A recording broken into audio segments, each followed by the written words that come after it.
First thing you have to do, you have to be licensed with either Virtual Properties, VPR, or UC Premier Properties. So being licensed is a prerequisite. Then you got to understand the program because there's a little details. It's a short agreement, but there is an agreement to sign. We want you to know the policy, the procedures, and the processes.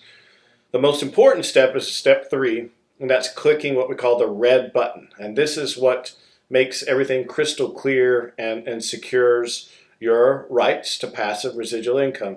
You go on to ambassadorplan.com or VPR Central, and you click the red button, and the key is being the first to identify a potential prospect.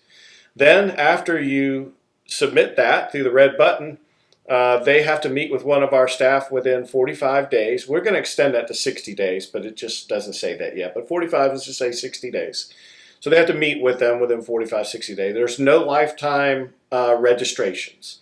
And then after they meet with us, there's 45, let's just say 60 days to actually join. And the sixth thing, you just have to, our agent has to, that you recruit in, has to produce. When they produce, you get paid ongoing passive residual income.